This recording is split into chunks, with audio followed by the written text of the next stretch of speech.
ఒకప్పుడు 10 రకాల వస్తువులు కొనాలంటే వారంలో అయ్యే అంగడికి పోవాల్సి వచ్చేది. కానీ ఇప్పుడు అట్లా కాదు. ఇంట్లో కూర్చొని ఆన్లైన్లో ఆర్డర్ పెడితే చాలు, కూసున్న తావులకే వస్తున్నాయి.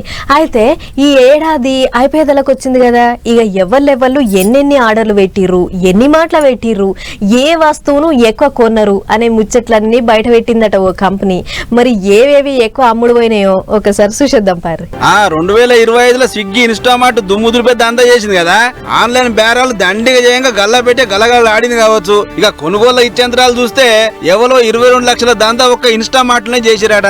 అందులో 22 ఐఫోన్లు, 17 మోడల్, బంగారు బిల్లులు, పాలు, ఇంకా ఐస్ క్రీమ్లు ఉన్నాయంటుంది ఆ కంపెనీ. ఇక చెన్నైలో ఓ పుణ్యాత్ముడు 1,06,000 రూపాయలు ఒక కండములు కొనడానికే పెడితే, అదే చెన్నైలో ఇంకొకరు కుక్కల బువ్వ వాటి సామాన్ల కోసం 2,40,000 ఖర్చు చేసిరాట.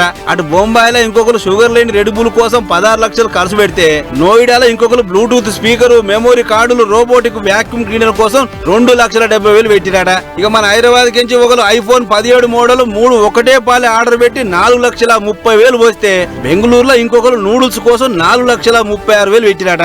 అంతేకాదు బొంబాయిలో ఒకరు బంగారం కోసం 15 లక్షలు పెడితే, బెంగళూరులో ఇంకొకరు 1,70,000 ఐఫోన్ తో పాటు 178 నిమ్మ సోడాలను ఒకటే పాలి ఆర్డర్ పెట్టిరాట.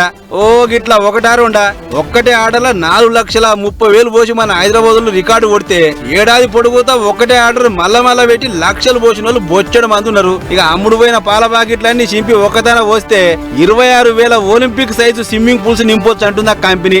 ఇక అట్లనే దాన ధర్మాలతో మంచి రికార్డే వచ్చిర్రు. బెంగళూరు కెంచి ఒకరు 67,000 రూపాయలు టిప్పులు ఇచ్చి మొదటి జాగాలుంటే, చెన్నై కెంచి ఇంకొకరు 60,000 టిప్ ఇచ్చి రెండో జాగాలు ఉన్నారట.